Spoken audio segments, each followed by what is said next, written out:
Welcome back, DPReview TV viewers. It is Chris Nichols here, and today we're going to be playing with the Fujifilm X-T5. We are finally revisiting it. Now, we did do an initial impressions video. We covered a lot there, handling, controls, but we weren't really able to talk about the sensor or the autofocusing capabilities as much as we'd like. So that's what we're going to focus on today. If you want to get a lot of handling and controls, you should definitely check out our initial impressions video. But now we've got a full production Fujifilm X-T5. Let's get to it. Now, everybody pretty much universally loved the Fujifilm X-T3's body design, especially when using it with compact lenses. And then when Fujifilm came out with the X-T4, they went with this bigger body, different grip, wider thing, fully articulating LCD panel. And that really divided a lot of people. So what is nice about the X-T5 now is that we have that return to a more compact X-T3 body, but I do like that the grip is still a little bit larger. And so today I am going to shoot some smaller lenses, but I also did really want to shoot longer lenses here, bigger lenses, just to see if it was still comfortable, and actually it's fantastic. So this is probably my favorite handling Fujifilm body that I've used so far. Now, we have to absolutely talk about the 40 megapixel APS-C sensor in the Fujifilm X-T5 because it really is one of the standout features of this platform.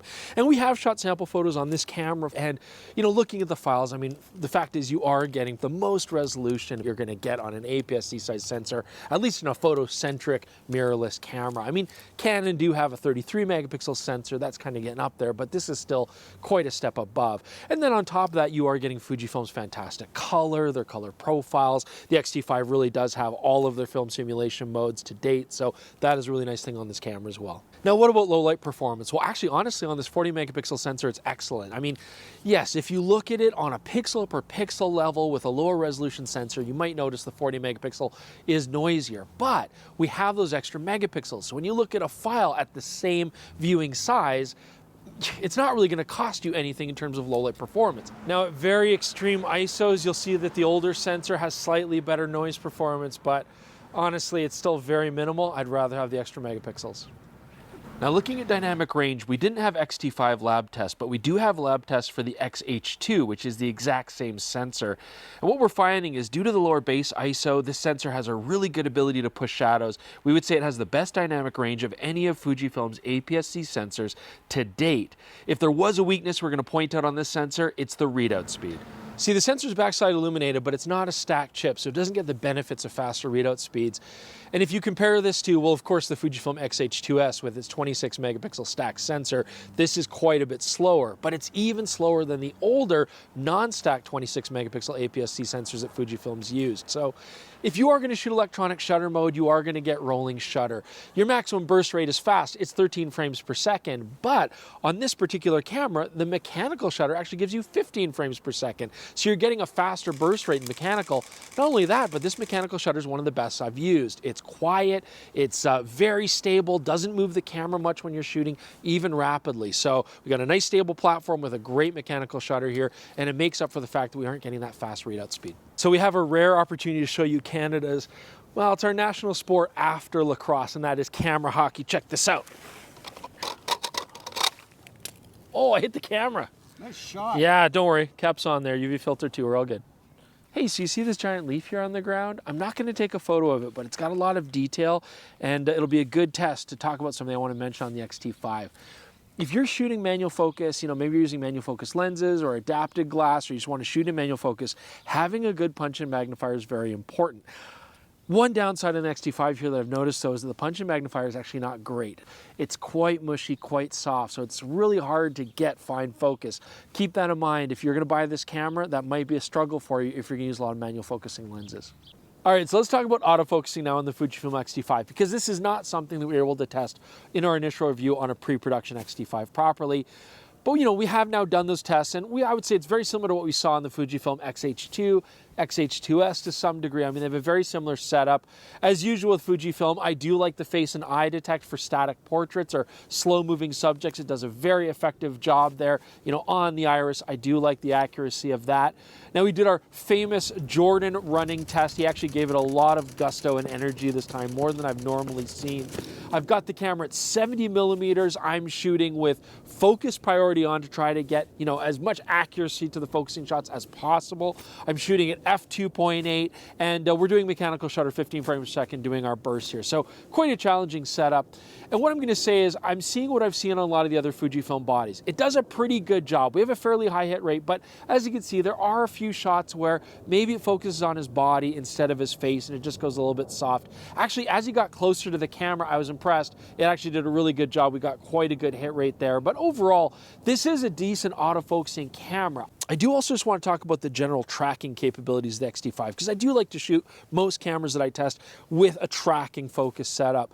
And actually for static subjects where I want to just lock a tracking box on a subject, recompose, the camera does a really good job of maintaining that focus there. You know, I can move a little bit further, a little bit closer, or it'll account for any sort of change in focus just from me rotating the camera, and it does that very well. But in some situations, I will find the tracking box still does maybe jump to an area that's got a lot of detail, like busy trees or something, or sometimes just goes to the background. It doesn't happen often, but when it does happen, it does mean that I have to then refocus and recompose. Happens enough that it's worth talking about. You know, overall, I do think the Fujifilm X-T5 has a very solid autofocusing experience. You know, you can make it work for a lot of situations. I do still think if we're looking at the competition, cameras from Sony and Canon in similar price points will give you a slightly better hit rate, a little bit better autofocusing experience. Now, of course, a lot of modern cameras are hybrid cameras, so let's go to Jordan Drake, and he's going to talk about how the X-T5 performs for video as well. All right, it's Jordan here to talk about the X-T5's video capabilities, and even though this shares a sensor with the X-H2, it's actually very different video performance on this camera. Let's start with 4K. So if you're recording 4K, you do have the option up to 30 frames per second of recording the full width of the sensor, but it is subsampled, so it's going to be less detailed and have worse low light performance than the oversampled HQ recording that we saw in the X-H2. Now this does give you the ability to go to 4K 60, but in that case it does apply a small crop factor to it. If you're looking for more detailed 4K, this does have a 4K HQ mode, and it takes it from the 6K recording zone, which is about 24 megapixels. The downside there is that brings a huge crop in. I mean, you're looking at just slightly larger than a micro 4/3 sensor area that's actually being used for this. But just like the X-H2, this does suffer from rolling shutter when you're using those oversampled record modes. Now, another thing I wanted to test with the X-T5 once we got a production version is overheating. And here I ran to one of the real problems that I have with this camera, which is that it's just quite unstable when recording longer clips. I've used a huge variety of cards, and very often I would have write errors when I was trying to record longer clips. I was eventually able to record 4K 60, which is the most demanding mode on this, and I was able to get 72 minutes out of it, which is actually better than the advertised 60 minutes, so I don't think overheating is going to be a real concern, but even using the latest 1.03 firmware, stability is still a real issue with this camera. I mean, at the end of the day, if video is really important to you, I just think it's absolutely worth the extra money moving up to the X-H2, not just for the better recording modes that I've mentioned, but it's just a better designed body that has a headphone jack on it. It has a fully articulating screen. I do like the three-way for taking pictures, but when I'm filming myself like right now, I'm counting on Chris framing up and making sure that the focus and everything is okay on the body there. Thank you. On top of that, I just don't really like the classic dials for shooting video because it gives you shutter speed and ISO, but generally your ISO should be at one of your two base settings, leave it there, and your shutter speed should be at 180-degree shutter, and leave it there. Just the advantages of the X-T5 for photographers don't really translate for video shooters. So a lot of people are calling the Fujifilm X-T5 the photographer's camera in the Fujifilm lineup, and I do think that actually does hold quite true. I mean, this is really the way to go when you want those manual controls, that classic Fujifilm handling, and a camera that's very sexy looking but still very functional. You do have the Fujifilm X-H2, and there we are getting similar IBIS, the same sensor, the same autofocus, but more of that SLR style body, you know, a little bit nicer EVF, and I think that's absolutely a great option. But if you're looking for a camera that just has that classic Fujifilm cachet, as well as being a little bit more compact, a little bit more svelte, a little bit better designed for shooting on the street, then I think this is the clear winner.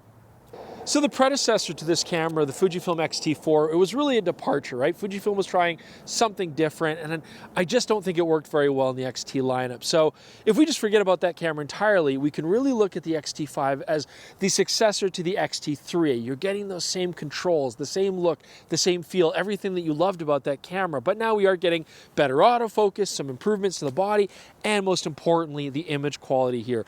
This is really one of my favorite APS-C cameras as far as image quality goes overall. So, Fujifilm X-T5, hope you guys enjoyed this final look at the camera. Do leave your comments below, let us know what you think. Instagram, Twitter, subscribe and like. Thanks so much for joining us. We'll see you soon for another episode of DPReview TV.